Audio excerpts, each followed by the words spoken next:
plan de trading, ¿de acuerdo? Esto es capital, o sea, cuando digo capital es imprescindible, ¿de acuerdo? Es decir, uno tiene que tener muy claro cómo trabaja, qué busca, qué quiere, cuál es su objetivo, sus reglas, lo bueno y lo malo de su sistema, ya digo, sea sistemático o discrecional, que yo en el caso de Comunidad Costa también prefiero el sistemático al discrecional, aunque también he trabajado muchos años con discrecional en gestión de carteras y demás. Y bueno, estas son un poquito las tres partes de un plan de trading que, por supuesto, hay que desarrollar mucho más, ¿de acuerdo? Pero son las tres grandes categorías que tendría un plan de trading. Fijaros que el método, ¿no? Que es el método operativo, que bueno, pues muchos de nosotros, supongo, yo en mi caso, como enseñaba Costa en sus sistemas, de una forma u otra están basados en el análisis técnico, ¿de acuerdo? El análisis técnico es un campo muy amplio, luego iremos viendo, pero fijaros que es el último aspecto que he puesto, ¿no? Lo más, de manera que no considero que sea el más importante del plan de trading, ¿vale? Lo más importante siempre es el aspecto psicológico, sin duda, y luego la gestión monetaria, ¿de acuerdo? Esos dos aspectos son, en mi opinión, lo que marcan realmente la diferencia entre un buen trader y un mal trader. Porque al final en análisis técnico, pues, evidentemente, gente que lo aplica mejor, gente que lo aplica peor, pero bueno, libros hay a patadas y seguramente la mayoría hemos leído los mismos, ¿de acuerdo?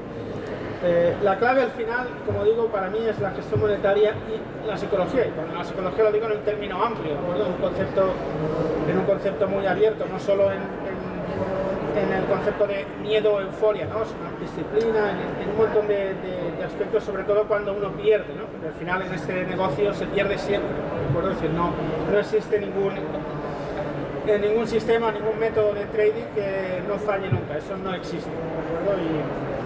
Y si alguien le dice que lo ha encontrado, pues lo mejor es que salga corriendo porque seguramente es mentira, ¿de acuerdo? Es decir, la clave es aprovechar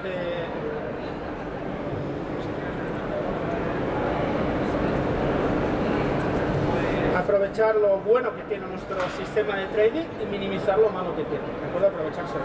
Bien, aquí lo que comentaba es un poquito a título conceptual, lo que es el análisis técnico, ya lo habéis ido leyendo, viendo lo que es tendencia, ¿no?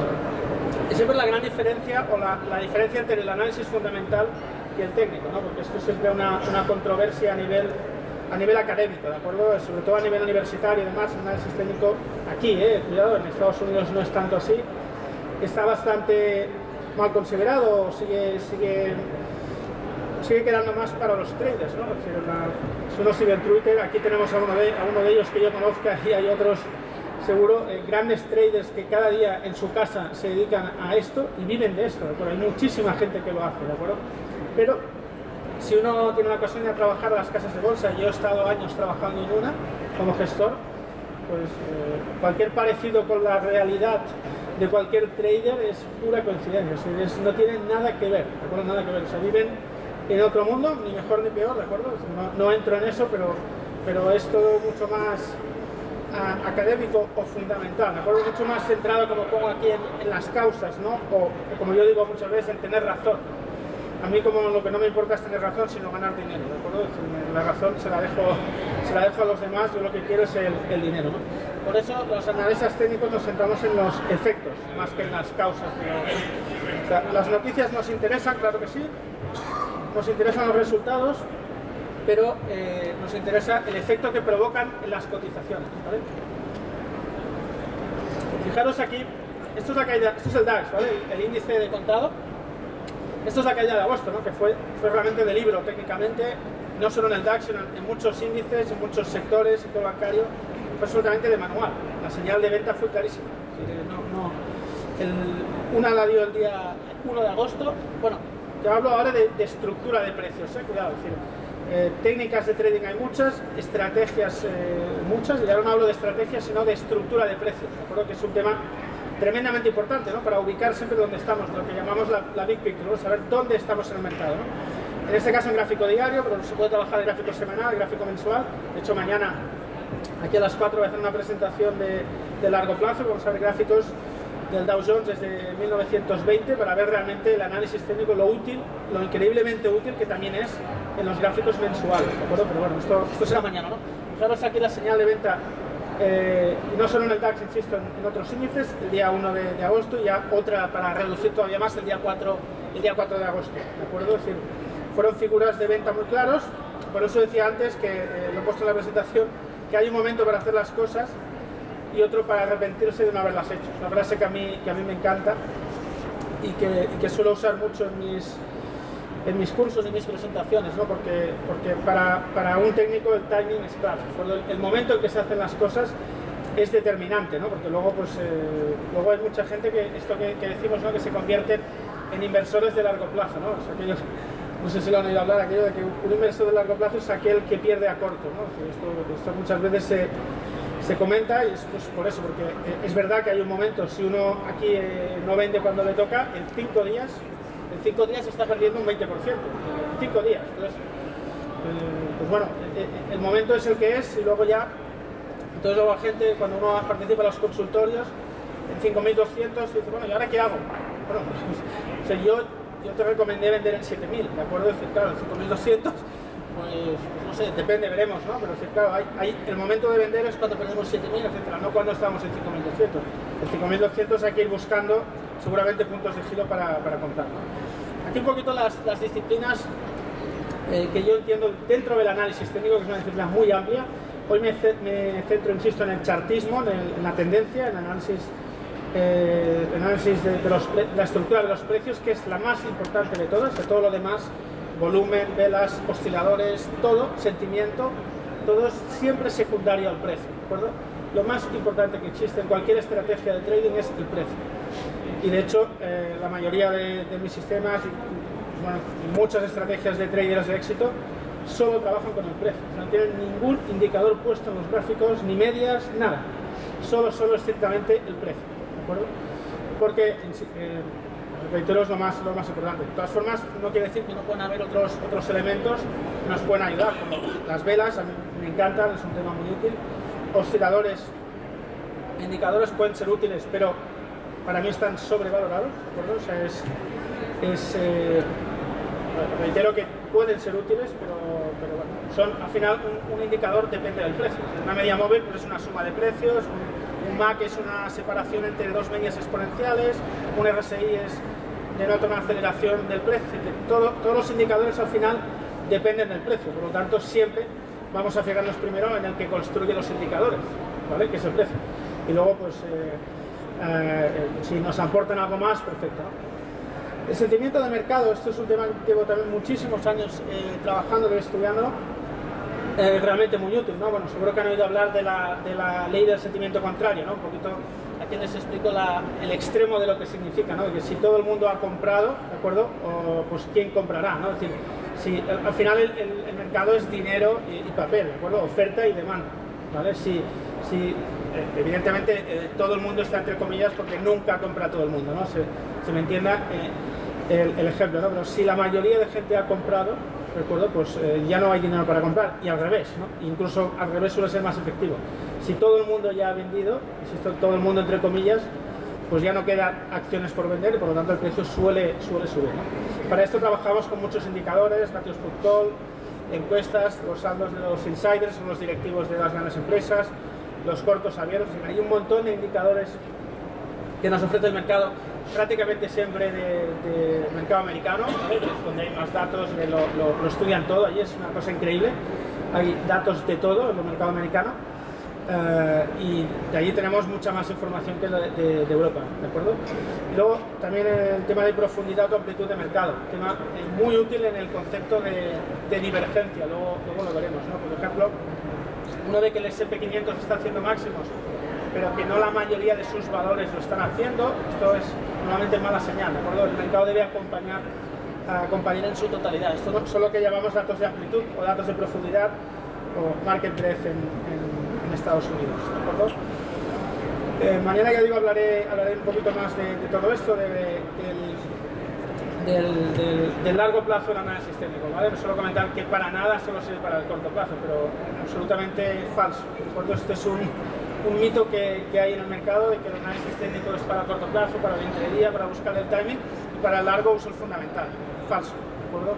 el análisis técnico sirve absolutamente para cualquier periodo, desde un gráfico de minutos o de ticks, que hay gráficos de ticks, de 100 ticks, de 500 ticks, de 5 minutos, de 30, o de diario, o de un mes, o de incluso 12 meses, ¿de acuerdo? Es decir, cualquier análisis que yo pueda hacer a un gráfico de 5 minutos para hacer un trading intradiario, lo puedo aplicar a un gráfico mensual. Evidentemente cada espacio temporal tiene sus matices, sus connotaciones, sus truquitos, ¿no? Por entenderlo, ¿de acuerdo? Cada espacio temporal se mueve un poquito en unas cosas, pero se puede aplicar. Por ejemplo, tenemos el ETF del Dow Jones en 30 minutos o el Dow Jones en velas anuales, ¿de acuerdo? Es decir, y en cualquiera de los dos se puede hacer análisis técnico, velas, tendencia, estructura de precios, figuras de vuelta, de todo, ¿de acuerdo? Y funciona, no es que funcione igual, es que funciona mejor, ¿de acuerdo? O sea, contra mayor espacio temporal, mucho más fiables en análisis, aunque también es mucho más difícil de operar,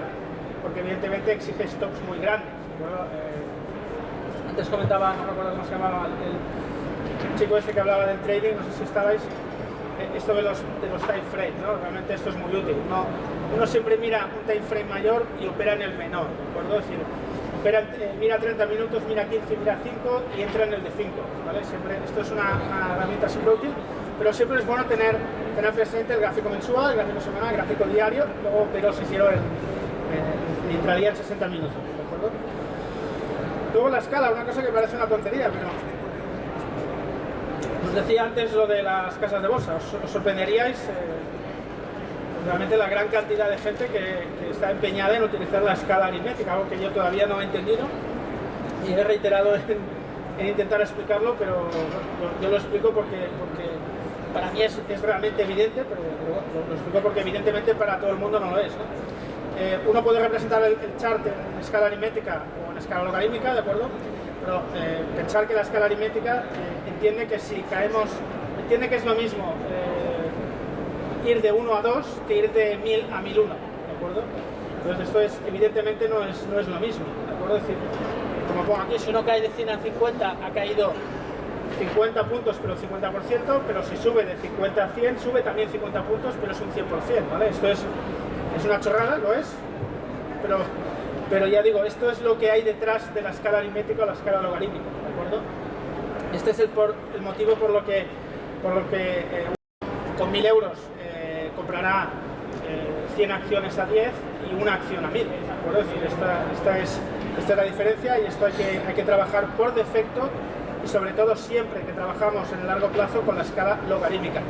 Tampoco hay que ser talibanes de nada, ¿se me entiende? Es decir, si yo veo que un chart no respeta bien la línea, o sea, veo un chart que lleva en el gráfico diario 8 toques en una línea de tendencia aritmética, pues yo miro la aritmética, a ver si me entiendes, ¿no? Porque al final veo que el mercado, que es el que siempre tiene razón, no yo, el mercado, lo repito, el mercado siempre tiene razón, no yo, pues entiendo que es la que ha confirmado y es la que está a gusto con ella, por lo tanto yo lo uso. Ahora, por defecto, ¿de acuerdo? Por defecto trabajaré la logarítmica, ¿de acuerdo? Porque es la que refleja un poquito la realidad. Fijaos, mira, hemos dado un par de ejemplos. Este chart que vais a ver, este y este es exactamente el mismo. Es el mismo gráfico, ¿vale? Este y este, exactamente el mismo gráfico. El mismo periodo temporal de Citigroup. En barras mensuales, ¿de acuerdo? El uno está en escala lineal, ¿veis? No hay manera de ver nada, y el otro está en escala logarítmica, ¿de acuerdo? Como veis aquí se ve un análisis de tendencia mucho más acusado. Mañana, insisto, en el análisis que haré de largo plazo, esto es tremendo, espectacular, ver la diferencia entre el corto y el largo plazo, ¿vale? Bien, las tres premisas del análisis técnico, ¿vale? Esto lo vamos a juntar un poquito con la teoría de Dow, que esto ya digo son los cimientos del análisis técnico. Esto está, si uno construye una casa, desde aquí tiene que construir la casa, ¿de acuerdo? Luego aprenderá distintas estrategias, luego hará day trading, luego hará lo que quiera, pero estos son los cimientos y debe tener claro, meridianamente claro lo que significa y lo que implica, ¿vale? Estos tres principios, ¿de acuerdo? Luego lo vamos a ir comentando, justo con la teoría de Dow, que si habéis leído un libro o habéis familiarizado un poco, pues seguro que la conocéis. Una teoría hecha en 1900, totalmente en vigor, ¿de acuerdo? De hecho, la mayoría del análisis técnico, de una manera u otra, se basa en él. Los índices lo descuentan todo, el mercado tiene 3 tendencias, luego lo vamos a ir viendo con más detalle. Los índices tienen que confirmarse entre sí, esto es muy importante, es el concepto de divergencia. Seguro que habéis oído hablar 1000 veces de divergencias alcistas, divergencias bajistas, ¿vale? El concepto de divergencia nace en la teoría de Dow, ¿de acuerdo? Ahora lo vamos a ver. El volumen tiene que confirmar la tendencia y luego que se presume que una tendencia está en vigor hasta que tenemos señales que ha cambiado, ¿de acuerdo? O dicho de otra manera, lo que comentaba antes mi compañero Costarov, de dejar correr los beneficios o cortar las pérdidas. Esto, evidentemente, a nivel de estrategias depende. Cuando uno hace day trading siempre es recomendable trabajar con objetivos, pero a nivel de cuando uno hace swing trading sí que suele ser mejor recomendable trabajar o sin objetivos o con objetivos muy importantes. Pero ya digo que esto, el matiz temporal es donde en este tipo de estrategias donde el espacio temporal tiene un matiz uno u otro, ¿de acuerdo? Pero ya digo, esto es la teoría de Dow y así se formuló y sigue totalmente en vigor, ¿vale? Los mercados lo descuentan todo, ¿no? Lo que decía antes de los fundamentales. A nosotros sí que nos interesan los fundamentales, nos encantan, ¿eh? Nos interesa mucho los micro, los macro, la política, la reforma del paro, nos interesa todo, ¿vale? Pero nos interesa el efecto que tiene en el precio, eso es lo que nos interesa, ¿de acuerdo? Nosotros nos centramos en ese trabajo. Yo estoy muy atento cuando Apple publica, pero no a los resultados, sino a ver qué hace la acción con esos resultados, ¿de acuerdo? Cómo reacciona esto. Estoy muy atento cuando sale el paro americano, pero a ver cómo reacciona el precio a la interpretación del paro americano, ¿de acuerdo? Luego además me lo estudio, porque soy economista, la macroeconomía me encanta, es decir, es un tema que estudio por hobby, pero no lo uso para operar para nada, ¿de acuerdo? Para operar me da bastante lo mismo, ¿de acuerdo? ¿Y por qué? Pues porque los charts, ¿vale? Los gráficos, el precio recoge la opinión de todos los que estamos aquí, de todos los que están en sus casas, de todos los hedge que decía antes Costarov, de todos los fondos de pensiones, de todos, ¿de acuerdo? En el precio operamos todos. Compramos, vendemos acciones, unos se ponen cortos, otros se ponen largos, unos los hacen con sistemas, otros lo hacen con una moneda al aire, cada uno lo hace como le da la gana, pero todos operamos ahí, ¿de acuerdo? Y en el precio hacemos figuras, dibujamos patrones, demostramos comportamientos y en base a esos comportamientos que yo detecto en el precio, los analizo, los estudio y con ellos ideo mi estrategia de trabajo, ¿de acuerdo?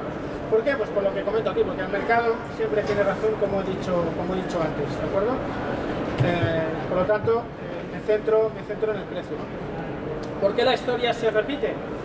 Pues porque lo que comentaba, porque aunque el mercado ha evolucionado mucho tecnológicamente, antes os hablaba de este tema muy interesante de las máquinas de alta frecuencia, un tema que un debate muy largo y muy arduo nos llevaría, hasta qué punto están influenciando en el mercado o no, hasta qué punto las máquinas han cambiado el mercado o no. Hay opiniones para todos los gustos. En mi opinión, los mercados se han adaptado, pero no han cambiado radicalmente por culpa de estas máquinas. A nivel de estructura de precios, insisto, no quiere decir que a nivel de intradía pues sí que las máquinas dan unos matices, dan algunas connotaciones, pero la estructura de precios, si uno mira un chart, o es igual, uno mira el crack del 29 y el crack del 2009 y más o menos el comportamiento de los precios es el mismo. O sea, uno ve el lateral que hicieron los precios en los años 70 y mañana lo veré en la explicación de largo plazo, el que han hecho ahora en los años 2000-2010 y verá que son casi iguales, o sea, sorprendentemente son casi iguales, entonces no había máquinas. Es decir, realmente la estructura de los precios, sobre todo en el más medio plazo, realmente se ha visto poco alterada. ¿Y por qué? Porque al final detrás de todo hay personas, incluso de las máquinas también. Yo soy creador de sistemas, los sistemas al final lo hacen personas y al final siguen en su mayoría patrones técnicos, ¿de acuerdo? Las máquinas tienen ventajas y tienen desventajas, aceleran todo más, ¿de acuerdo? Así como comentaba el tema este del flash crash, todo fue así, ¿de acuerdo?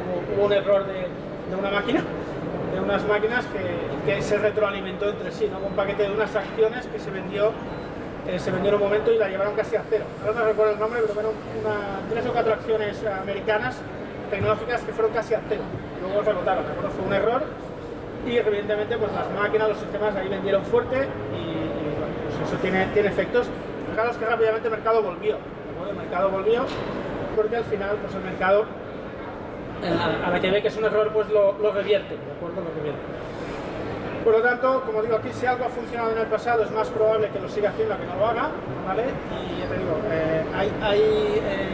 pongo esto de negar esta utilidad raza la incultura porque los defensores del paseo aleatorio y otros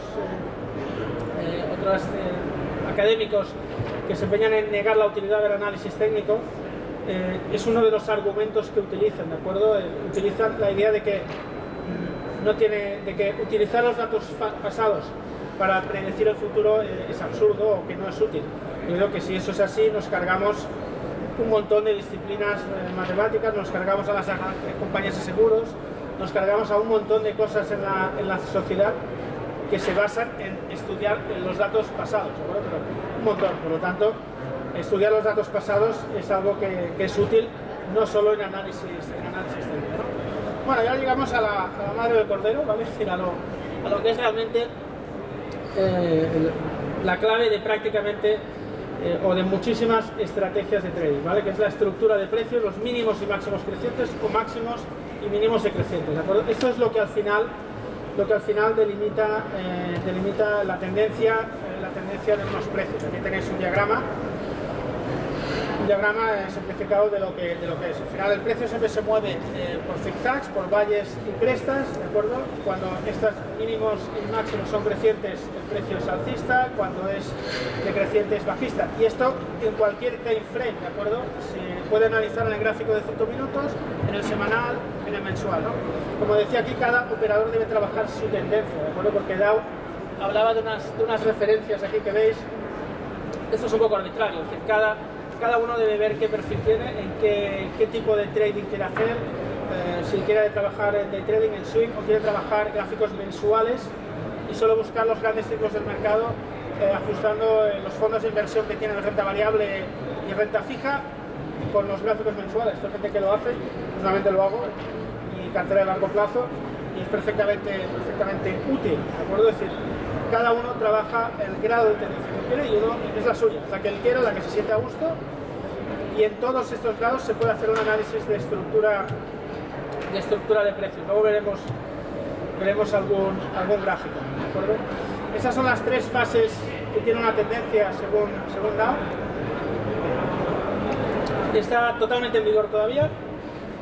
Él hablaba de acumulación, expansión y distribución. Hay algún autor que lo divide en 5 fases. Bueno, es igual, al final es un poco lo mismo, ¿no? Los momentos de acumulación, cuando los mercados están cerca del mínimo, son momentos de muy malas noticias, momentos de mucho pesimismo, donde normalmente la prensa pues está llena de catástrofe, donde hay titulares de la bolsa se hunde, ¿vale? Ese tipo de cosas. Las encuestas de sentimiento muestran todo el mundo pesimista. Bueno, parece que el sector financiero va a desaparecer. Esto lo refiero a los mínimos del 2007. Parece que el mundo se va a acabar y ya no. Bueno, normalmente en estos momentos es cuando se agota el papel, lo que decía antes, ¿de acuerdo? Se agotan las acciones dispuestas a vender y el precio poco a poco empieza a remontar. Y normalmente lo hace con un gran pesimismo, con muchas malas noticias.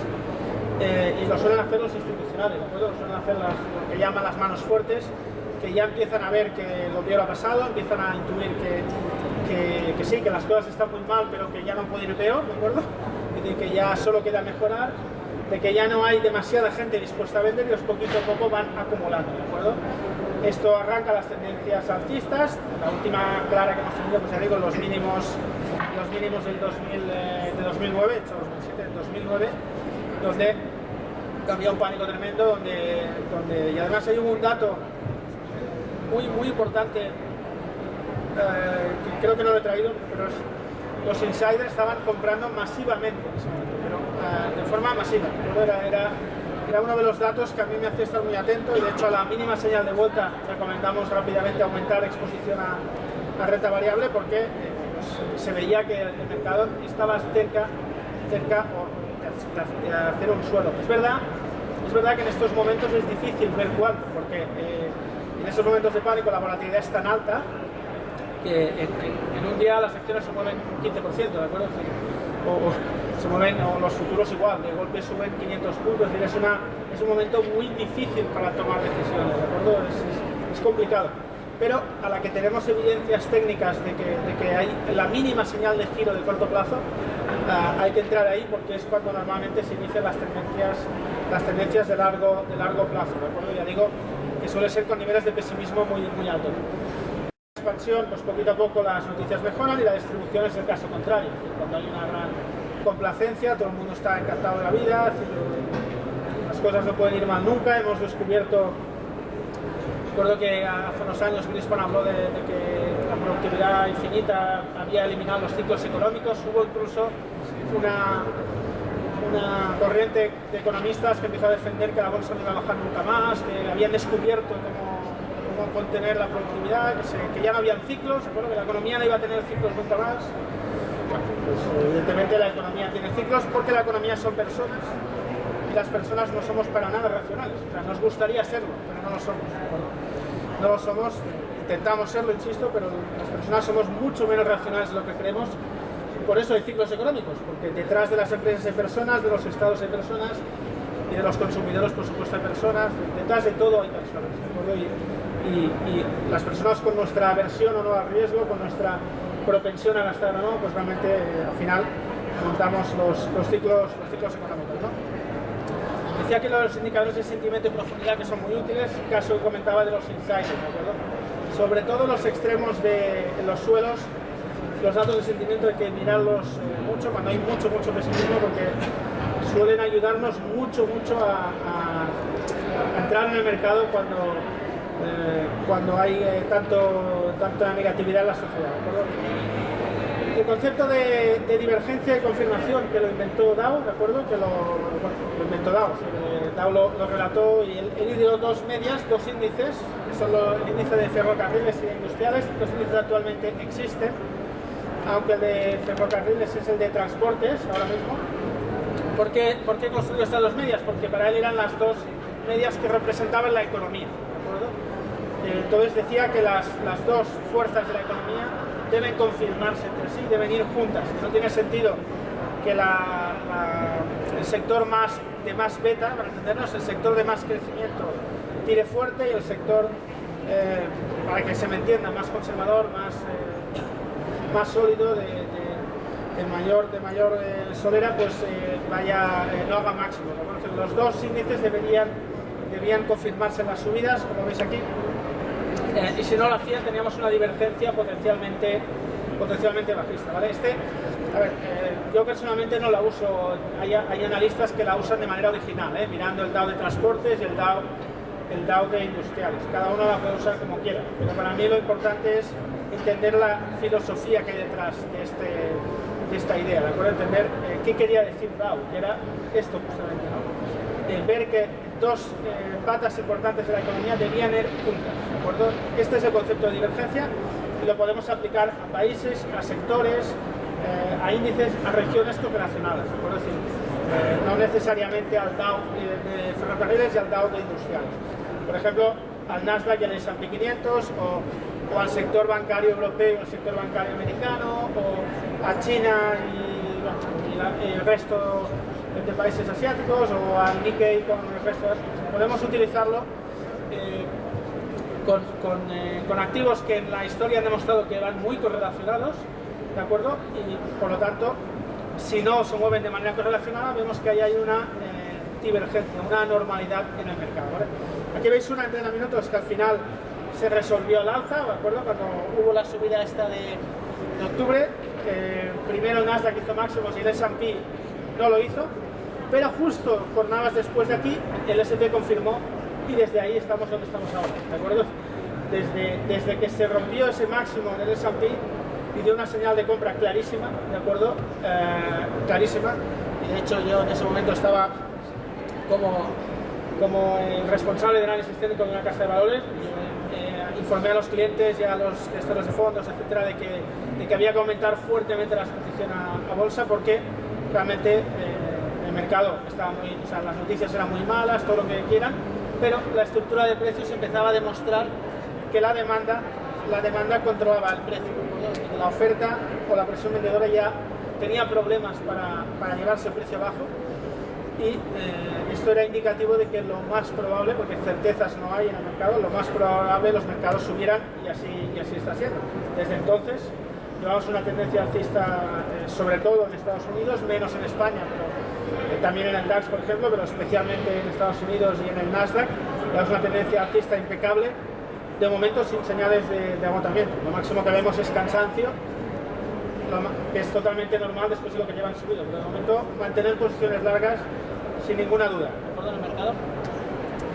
Lo que comento aquí, importantísimo, ¿de acuerdo? Las divergencias son condiciones necesarias, pero no suficientes, ¿no? Esto era un poco en general a todo lo que he hablado. Es decir, no podemos por una divergencia comprar o vender una acción, ¿de acuerdo? Una divergencia es una condición necesaria, pero no suficiente, y en osciladores, como he puesto aquí, para mí está muy sobrevalorada. Ya digo que está muy utilizada, ¿de acuerdo? Es decir, continuamente uno lee el MAC está dando divergencias en 30 minutos, el RSI da... Para mí está sobrevalorada este concepto porque prácticamente siempre diverge. O sea, es una información para mí poco útil porque es que se produce siempre. Entonces, o sea, hoy en día,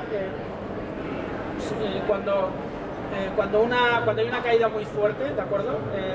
El mercado si rebota y vuelve a recaer, siempre va a diverger porque el concepto de divergencia lo que mide es la aceleración del precio, ¿de acuerdo? Para no diverger tendría que caer con la misma velocidad que ha caído en la anterioridad. Si veis, por ejemplo, en la caída de agosto, es que casi es imposible. Suponiendo que el mercado se hubiera ido abajo, casi sería imposible que hubiera caído con el mismo rango que cayó, porque si se hubiera ido a cero. ¿Entendéis? Quiero decir, o sea, realmente casi era seguro que el mercado iba a diverger. Por lo tanto, es una información que, si es segura, pues no aporta valor, ¿no? No aporta valor. Pero bueno, hay momentos en que sí se puede utilizar, pero yo prefiero las divergencias entre índices, las divergencias en datos de profundidad, ¿de acuerdo? Que las divergencias en los indicadores, ¿de acuerdo? En los indicadores. El volumen, esto lo decía Dow, yo personalmente el volumen lo uso poco, ¿de acuerdo? Lo uso poco, no digo que no sea útil, pero yo lo uso poco. Dow hablaba de este concepto y es verdad, y hay indicadores que pueden utilizarse para medir la entrada y salida de dinero. Hoy en día hay indicadores muy útiles, no solo el volumen, sino indicadores compuestos que utilizan el volumen. Pero digo, yo no lo utilizo especialmente. Ya vamos a ir acabando la parte esta de teoría que os he comentado. Es decir, lo que decía al principio, ¿no? Los precios se mueven por tendencias, para mí es absolutamente obvio, aunque como decía antes hay gente que lo niega. Y esto está apoyado en la ley de Newton, la primera ley de Newton, que es la ley de la inercia, ¿de acuerdo? Que quiere decir que para que un cuerpo cambie de dirección se debe aplicar una fuerza contraria. Si no es así, lo más probable es que siga en la misma dirección, y el mercado sigue este principio. Mientras no hay una fuerza contraria a la que rige en ese momento, el mercado no gira. Y ahora mismo estáis viendo un caso típico. Hace semanas que no me paro de leer gente que busca el techo de Estados Unidos, de que el mercado está muy sobrecomprado, y es verdad, está muy sobrecomprado y el mercado va a corregir. Y yo cuando me hacen esta pregunta siempre digo, sí, el mercado va a corregir seguro. Lo que yo no sé es si va a corregir aquí o 500 puntos más arriba, ¿de acuerdo? Es decir, esta es la gran duda. No lo sé. Entonces cuando lo haga, pues yo reaccionaré. El mercado, la sobreventa, la sobrecompra, lo que decíamos antes los osciladores, es un concepto súper sobrevalorado. El mercado se sobrecompra siempre, de hecho es obligatorio que se sobrecompre para subir y es obligatorio que se sobrevenda para bajar. O sea, el mercado no cae si no se sobrevende y no sube si no se sobrecompra. Por lo tanto, yo no digo que no se pueda utilizar, y vuelvo, yo tengo sistemas que utilizan estas reglas, no hay blanco ni negro, es decir, se puede utilizar, pero con el precio, con el precio. El precio siempre es lo importante, y si el precio no gira, y en el caso americano al menos que no ha girado nada, es que no ha roto ni la tendencia de micro corto plazo, ¿vale? Es decir, pues se deja correr, no se busca techo. El techo cuando él lo haga ya lo ha encontrado, no hace falta buscarlo, igual que cuando cae no hace falta buscar el suelo. Ya me lo encontraré el suelo, no hace falta buscarlo, ¿vale? Esto a veces nos empeñamos en ir contra el mercado, ¿de acuerdo? Y vuelvo, hay estrategias de todo tipo, hay estrategias antitendencia, pero la mayoría son a favor de tendencia y a priori siempre lo recomendable es ir a favor del mercado, ¿de acuerdo? Es decir, incluso si uno hace day trading, es más fácil ir a favor del mercado, a favor de tendencia, que en contra del mercado, ¿de acuerdo? Esto es lo que os decía. decía, ¿no? Aquí fijaros, este es un chart semanal del IBEX, desde el 2000. De hecho, el IBEX ha sido un índice, y la mayoría, que hasta ahora en el 2010 no ha empezado a comportarse de manera errática. Hasta ahora lo había hecho de manera impecable. Desde el 2000, en el gráfico semanal, la estructura de precios había sido muy fácil de seguir. Que no digo de operar, cuidado. La operativa luego uno tiene que ir al diario, pero la estructura de precios, como veis, es impecable. Del 2000 al 2003, una estructura de máximos decrecientes espectacular, facilísima, incluso respetando la media 55 semanas, la media que veis, una media muy utilizada, a la que rompe el primer máximo decreciente. Aquí fijaros, quiebra la secuencia y hace lo contrario. Del 2003 al 2007, una impecable estructura alcista, esta sí, facilísima de seguir. Es que el mercado es que no te sacaba ni queriendo a nivel de estructura semanal. Correcciones, hombre, claro que corrige, el mercado no sube nunca vertical. Han habido correcciones, pero todas en forma de bandera, forma de triángulos, con mucho orden, perfecto. En el 2007-2008, depende de los índices, quiebra el origen del último impulso alcista. Aquí fijaros, ¿vale? Al igual que aquí lo quiebra, rebote, máximo decreciente, estructura bajista, otra vez para abajo, clarísimo.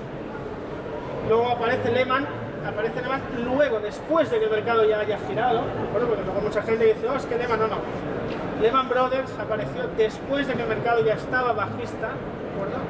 Es decir, uno ya debía de estar fuera, infraponderado, corto, depende del perfil inversor. Pero ya antes de que quebrara Lehman en 2008 el mercado ya estaba bajista, y el suelo del 2009 ya ahí no fue fácil de seguirlo. En ese caso fue una vuelta de nube muy complicada de operar, pero ya os lo comentaba antes, hubieron bastantes señales de vuelta a nivel de insiders, hubieron aquí envolventes, islas, aquí no se aprecia bien, pero esto, si lo veis aquí, es una envolvente alcista. Si alguien trabaja con candles, esto es semanal, envolvente alcista y isla alcista, ¿vale? Las dos cosas en una señal aquí, clarísima, ¿vale? Clarísima. Ahora, con un stop importante, ¿vale? Porque el rango, lo que decía, el rango de aquí a aquí era brutal, ¿no? O sea, había que buscarse stops alternativos, que uno era el gap, ¿de acuerdo? El gap era un buen stop, y eso lo utilicé, eso lo operé, ¿de acuerdo? Yo en esa isla compré, ¿de acuerdo? Porque digo, la señal era clarísima, o sea, pero clarísima es clarísima, con chartismo, con insiders comprando, con las encuestas no pesimistas, no, dramáticas, bueno, que el sector financiero iba a desaparecer, con un drama increíble ahí, y además ya os comento, las encuestas, los cortos, todos los datos de sentimiento que uno pudiera seguir denotaban un nivel de ventas brutal, ¿no? El mercado se dio la vuelta y lo hizo en V.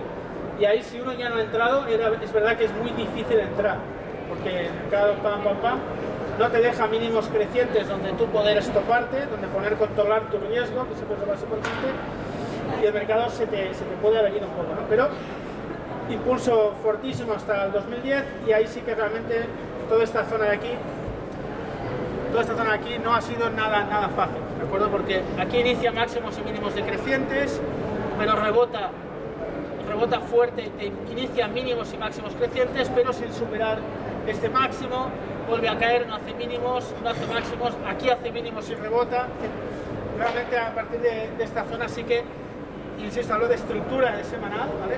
Aquí el mercado se ha vuelto más errático, ¿vale? Además con velas muy complicadas, antes comentaba sobre los bancos, recuerdo un día subidas del 20%, y en Londres yo he visto subidas del 50% en bancos, aquellos días, unas burradas, ¿no? El mercado se desbocó mucho, ¿no? en este instante. Pero antes de eso, como veis, un análisis sencillo de estructura nos había permitido seguir la big picture, o la tendencia de largo plazo del mercado de manera muy razonable. Lo que decíamos antes de, por ejemplo, una persona que solo gestione su cartera de fondos de inversión de largo plazo, pues solo con esta media de 55 semanas nada más hubiera perfectamente cubierto su riesgo de largo plazo. Hasta ahora, en esta última época, porque como digo, no hay estrategia infalible, en estos últimos meses, realmente años, pues se ha vuelto más complicado de seguir, ¿no? Pero el IBEX, cuidado, el IBEX, porque tiene el caso su caso particular, de que tiene un problema bancario, un problema inmobiliario muy grave.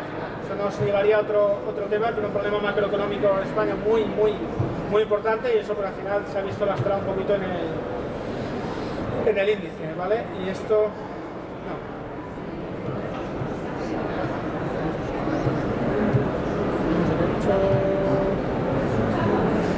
Vale, que decíamos, en términos generales seguir la tendencia es nuestro objetivo, ¿vale? Luego habrán estrategias de todo tipo, pero este es nuestro principal objetivo. Hasta que no haya señales de agotamiento. Ahora hemos visto aquí este pequeño ejemplo que rompía la estructura, en algunos de ellos había incluso figuras de vuelta, y ahora se ha puesto esto que es un caso más real, ¿vale? Más real. Fijaros aquí, este es el stock 600 banks, ¿vale?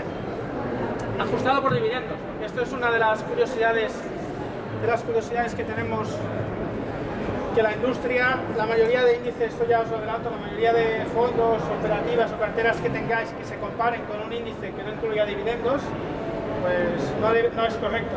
Es decir, el IBEX, el Eurostoxx, todos estos índices no tienen incorporados los dividendos. Es decir, que si uno opera con una cartera de acciones indexada al IBEX, cada año debería ganar al menos los dividendos. ¿Me explico?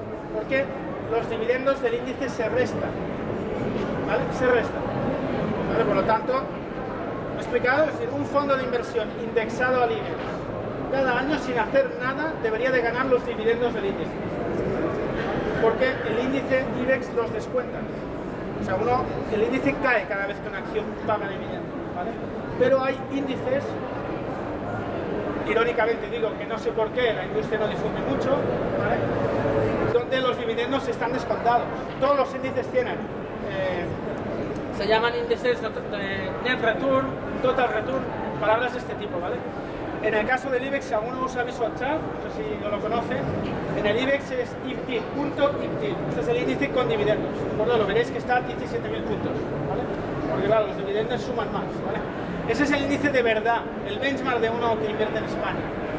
Igual que del Eurostoxx 50, está el Eurostoxx Net Return, que es el SX5T. Este es el índice Eurostoxx 50 con dividendos incluidos, ¿vale? Que es el que uno debería de mirar si quiere compararse con el Eurostoxx 50, ¿vale? Porque los dividendos, las acciones no los pagan, ¿vale? Entonces, este es el sector bancario con los dividendos incorporados. Una consulta. Lo de los dividendos no es la misma curva que la del futuro, ¿no? Porque el futuro además lleva el interés. No es la misma, pero sobre todo no solo por eso, se parece más que el índice normal, pero porque los vencimientos son mensuales o trimestrales, ¿de acuerdo? Y muy pocos vendors, aunque sí que hay algunos, trabajo con algún americano, no ajustan los gaps que provocan los vencimientos. Entonces, si ajustaras este gap se parecería mucho al ajustado por dividendos, porque evidentemente el futuro los descuenta, porque el futuro es real, es lo que se opera. Y el índice, algún día, fijaros si algún día paga, yo qué sé, cuando el IBEX, que es un índice tan concentrado, el día que paga Telefónica, por ejemplo, veréis que el IBEX cae. Es que en España se ve muy claro que pesa 20%, veréis que ese día el IBEX está cayendo. No está cayendo, pasa que Telefónica ha pagado dividendos. Veréis que el IPTIM no cae, ¿vale? Porque lo incorpora, que es lo que debería de hacer uno si quiere compararse con el IBEX, ¿vale? Porque si el fondo tiene Telefónica en cartera, el dividendo se lo paga. ¿Me explico? ¿Vale? Por lo tanto, los índices para compararse deben incorporar los dividendos. Y yo, además, para hacer análisis técnico, por defecto también los uso. Lo que decíamos antes de logarítmico y aritmético. Por defecto uso el que incorpora dividendos. No quiere decir que no me mire el otro también, ¿de acuerdo? Pero por defecto uso el que incorpora dividendos porque es el que es de verdad una inversión. Yo si invierto en Telefónica, el día que Telefónica me paga el dividendo, el precio de la acción me cae, ¿verdad? O sea, el dividendo me lo descuentan del precio y cobro el dividendo. Me he quedado igual. Lo único que me han dado, o sea, es como si hubiera vendido una pequeña parte de las acciones. Otro es el tema fiscal aparte, ¿vale? Pero realmente me he quedado igual. O sea, yo, digamos que he convertido una parte de disponible en realizable, para hablar en términos contables, ¿vale? Pero no cambia nada. Me he quedado, mi posición patrimonial es la misma. Tengo el mismo dinero que tenía ayer, ¿vale? Entonces, fijaros aquí que la tendencia en este caso fue, ya en marzo, el sector bancario giró, hizo un pequeño hombro cabeza a hombro, muy claro, como veis aquí en el gráfico diario, y desde entonces ni la más mínima señal de vuelta, con una estructura de máximos decrecientes clarísima. Clarísima. Esto es el 1 de agosto y el 4 de agosto, lo que habíamos marcado antes del DAX, que al sector bancario le sirvió para romper un gran lateral, aquí no se ve, y para dar una señal de venta de medio y largo plazo, ¿de acuerdo? Aquí. ¿Vale? Es decir, lo que decíamos antes del DAX viene apoyada, por ejemplo, por el sector bancario, que es el sector que más capitaliza la crisis actual, ¿no? Siempre estamos viendo si los bancos sí, los bancos no. Vale. Bueno, pues fijaros aquí, pequeño doble suelo, rebota, recae, aguanta el mínimo, apoyo, y ahora acaba de confirmar un gran doble suelo que en principio favorece que los bancos se hayan dado la vuelta, ¿verdad? Se hayan dado la vuelta de medio plazo, al alza. Con la duda de que todavía no hemos cancelado la posibilidad de que sea una bandera correctiva, ¿de acuerdo? Por lo tanto, idealmente deberíamos de romper esta canalización. Superando esta canalización, es decir, volviendo a hacer máximos, no habría ninguna duda técnica de que los bancos muy probablemente subirán con mucha fuerza. Con mucha fuerza. Evidentemente el stop lo tenemos ahora en esta zona, en el mínimo de hace unas jornadas, hace 2 o 3 semanas. Eso de perder ese mínimo nos hablaría que probablemente nos hemos equivocado, ¿de acuerdo? Pero de momento, ya digo, ha superado el origen del último impulso bajista, inicia mínimos y máximos crecientes, por lo tanto tenemos un cambio de estructura de precios que nos hace pensar que lo más probable es que esta serie de precios suba, ¿vale? Y esto, si es así, se lleva a los índices muy arriba, bueno, porque es el sector que capitaliza la crisis, ¿vale? Es el sector que más, el sector emblema de la crisis es el sector bancario. Por lo tanto, insisto, toda la caída desde marzo no habían dado vuelta, ahora la han dado. Puede fallar, claro que puede fallar, todo puede fallar, por eso tengo mi stop puesto aquí, por en esta zona. Pero mientras yo no pierda esta zona, pensaré que lo más probable es que los bancos vayan a cumplir esta figura que fijaros dónde nos lleva. Nos lleva muy arriba. Oh, es que los bancos están muy mal. Pues sí, están fatal, la verdad. O sea, digo yo que están los bancos muy mal. Pero yo me creo el precio. Entonces, como decía antes, cuando las cosas están muy mal, normalmente es cuando las cosas se dan la vuelta. Siempre con mi stop, evidentemente, pero a priori es el escenario que yo considero más probable. Dime. ¿Cómo confirmas cuándo se ha salido del lateral? Porque el Eurobancos, pero el pequeño, no el de 600. No, este es el Stock 600 Banks. Sí, hay otro que es inferior, no me acuerdo bueno, si hay es el del Eurostox. el que termina en E o algo así. Sí, es el del Eurostox. O sea, hay el Eurostox y el Stox. El Eurostox es las acciones euro y el Stox incorpora toda Europa, es decir, incorpora Suiza, incorpora Inglaterra, ¿vale? Incorpora los bancos no euro. Sí. Ese ha hecho techo con el mismo nivel del máximo. Sin dividendos. Sí. Pero sí, sin dividendos. O sea, ha hecho techo, o sea, está chocando Cerró un día por encima, si no recuerdo mal, pero es verdad que en semanal ha cerrado por debajo. No, o sea, el máximo después del 11 de agosto, creo que fue el soporte. Esta zona de aquí, que después hizo un máximo y entonces ahora está en esa resistencia y no la ha pasado. Si eso fuera una divergencia, ¿cuál llevaría prioridad? ¿El grande o el...? Bueno, no hay ni prioridad ni no. Lo que hablamos de concepto de divergencias, está muy bien preguntado esto, es una manera de hablar de una divergencia. La divergencia tiene que ser uno el que lleve la otra. Perfecto, me parece perfectamente válido compararlo, que tú creas que esa señal todavía no está confirmada. Bien, es tu estrategia, me parece muy defendible, ¿vale? Yo estoy dentro aquí, pero entiendo perfectamente ese argumento. ¿Cuándo se deshace esa divergencia? Pues cuando haga máximos este índice, ¿no? Tú debes vigilar Yo lo vigilaba porque debes vigilarlo si ves que vuelve a hacer máximos. Y si ves el IBEX tienes que seguir los índices bancarios. Muy bien, muy bien, sí. De hecho, tener IBEX es tener bancos, en el fondo, ¿vale? Es decir, estamos de acuerdo. El IBEX también tiene una diferencia si cuentas dividendos o no, ¿eh? Mírate el que te digo en el visual, en punto y PIB, ¿vale? Porque verás que está un poco más arriba. Pero sí, está bien visto. Lo malo de los gráficos de futuros, el ajuste de dividendos, es que te destroza todas las líneas y tienes que volver a hacerlo, ¿sabes? Es verdad, sí. No existe el mundo perfecto, ¿vale? Pues nada, en principio esta es la exposición que tenía hoy a nivel teórico sobre la tendencia. Mañana voy a hablar sobre el largo plazo y mostrar algunos gráficos muy interesantes. No sé si hay alguna otra pregunta sobre esto, o incluso si queréis hablar, comentaba antes del tema de sistemas, lo que os apetezca, pues lo charlamos ya un ratito, bueno, 2 minutos que nos quedan. Venga, no os peleéis. Tomaros vuestro tiempo, pero no mucho. Venga. ¿No hay preguntas?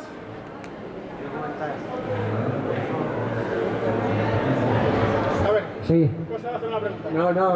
No, simplemente del tema de divergencias que has hablado, yo personalmente puedo hablar por experiencia, los años que llevo trabajando en esto, que solo el que mide los indicadores técnicos, a ti has dicho que no te gusta, que siga los indicadores técnicos, sea RSI, estocástico, ROS, MAC, el que sea, yo solo buscaría divergencias en el RSI.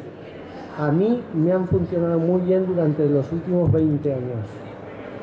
No es una experiencia de ahora. El RSI únicamente, cuando está en la zona alta, buscar una divergencia bajista y viceversa, alcista. Normalmente para mí, ya digo, el 80% de las divergencias que he visto se han cumplido casi a la perfección, pero únicamente solo en el RSI, que nadie busque sobre estocástico, que no busque sobre MAC, ni ningún otro indicador, que entonces sí que puede meter la pata.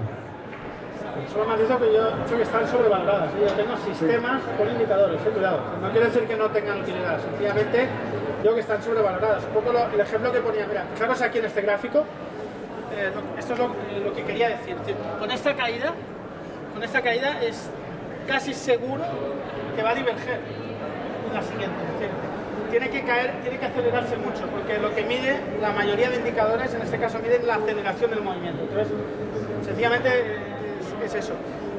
Y que son secundarias al precio, pero evidentemente que son útiles, se pueden operar, y yo tengo varios sistemas, gracias, de gran éxito, o sea, ganadores que trabajan con indicadores, con el RSI, con el MAC, con el estocástico, son tremendamente útiles, pero apoyados por el precio, ¿de acuerdo? O sea, condición necesaria, pero no suficiente, solo eso, ¿de acuerdo? Solo ese motivo. Y bueno, ya después de esta avalancha de preguntas, ¿alguna más? Bueno, pues nada, gracias. Os espero mañana, ¿eh?